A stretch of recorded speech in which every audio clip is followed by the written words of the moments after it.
Halo semuanya, perkenalkan, saya Diana Nurhadila dari Prodi Tadris Matematika dengan NIM 2320464. Pada video pembelajaran kali ini, kita akan belajar bersama tentang investigasi statistika dan macam-macam data.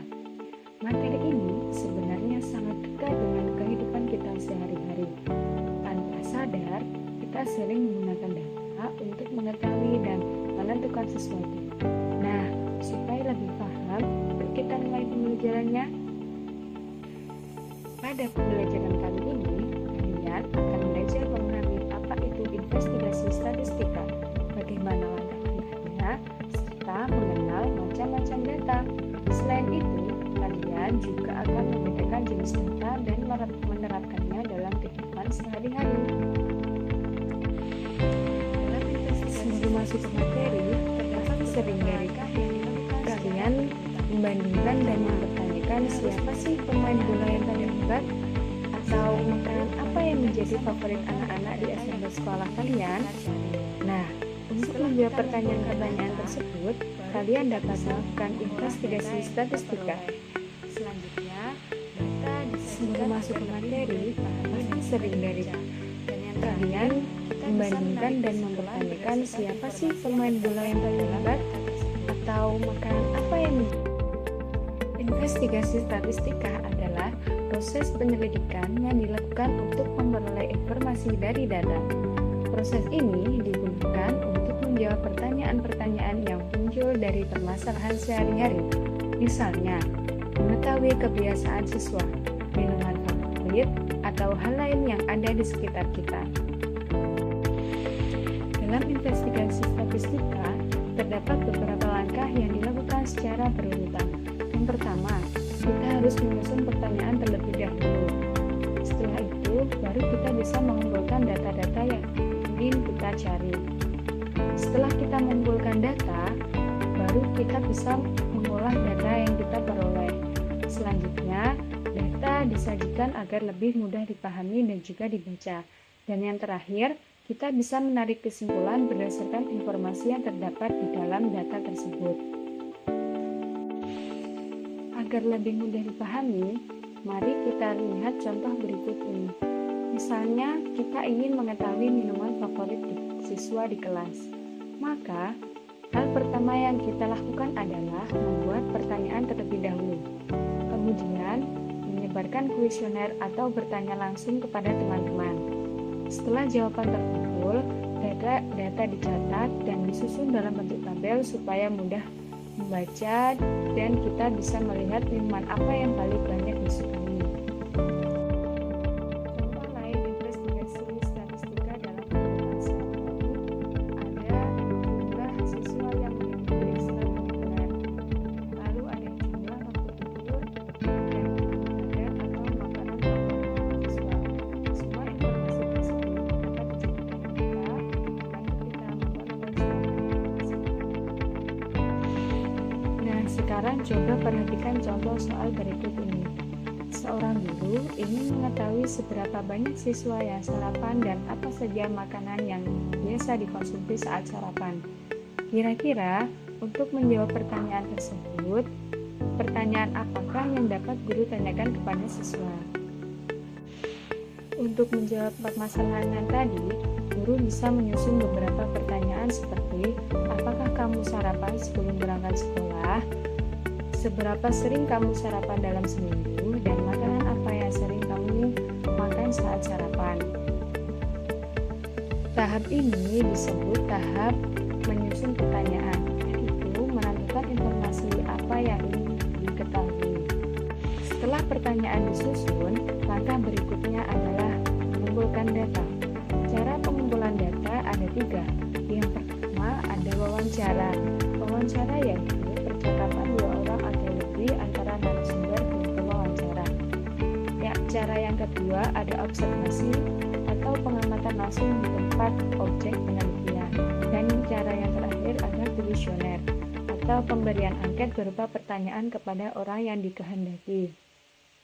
Pada contoh tadi, Pak Guru dapat melakukan wawancara sederhana kepada siswa. Langkah selanjutnya ada mengolah data. Pengolahan data ini bertujuan agar data mudah disajikan dan juga dibaca oleh pembaca. Misalnya kita menghitung berapa siswa yang sarapan, berapa siswa yang tidak sarapan, dan makanan apa yang paling banyak disukai. Dengan mengolah data, informasi yang kita dapatkan menjadi lebih jelas. Tahap selanjutnya ada tahap penyajian data. Data yang sudah diolah kemudian disajikan ke dalam bentuk tabel atau line plot seperti pada tabel yang saya sajikan. Penyajian data membantu kita melihat informasi dengan lebih cepat dan mudah dipahami. Langkah terakhir adalah menarik kesimpulan berdasarkan data yang sudah diperoleh. Berdasarkan data yang sudah diperoleh, sebagian besar siswa sudah memiliki kebiasaan sarapan sebelum berangkat ke sekolah, meskipun frekuensinya bervariasi antara 2 hingga 7 kali dalam seminggu. Yang kedua, menu sarapan yang menjadi favorit siswa adalah nasi goreng dan juga bubur ayam.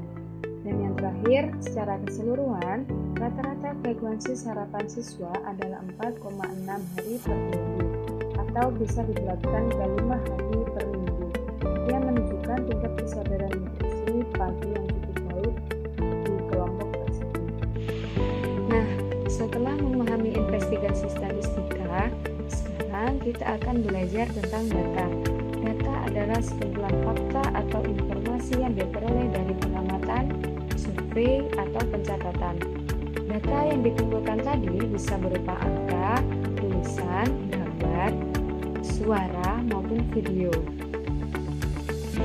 Secara umum, data dibedakan menjadi 2 jenis. Yang pertama, ada data kuantitatif atau data numerik.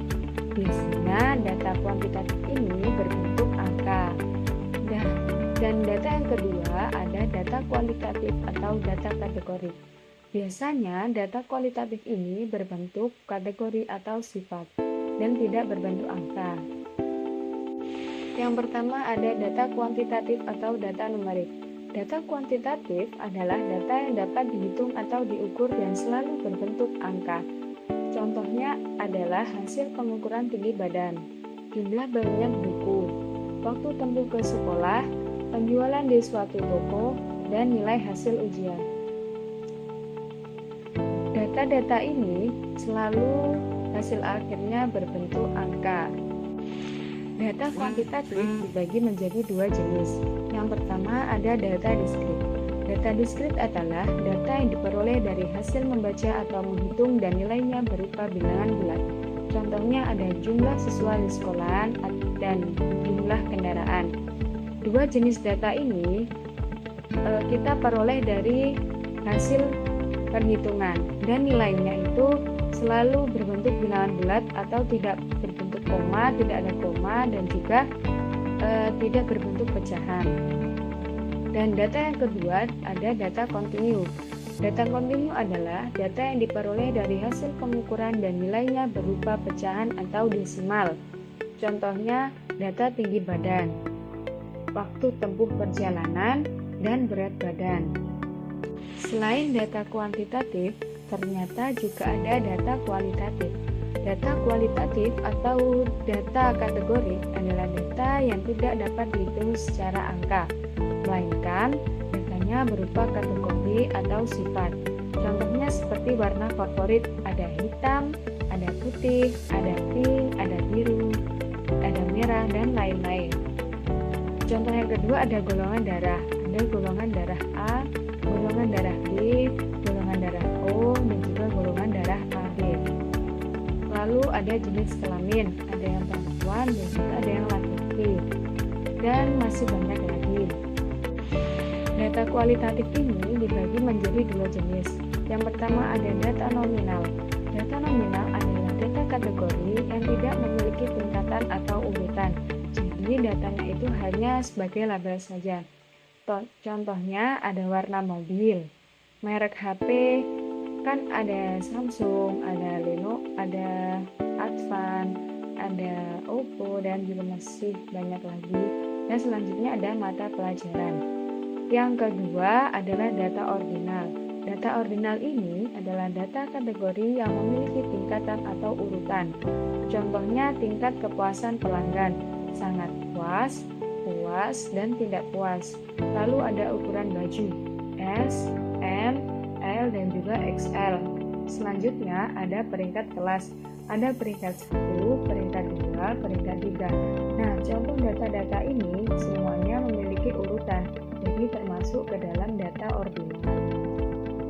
Sekarang coba perhatikan contoh soal berikut. Seorang guru sedang melakukan investigasi statistika untuk mengetahui data siswa di kelasnya.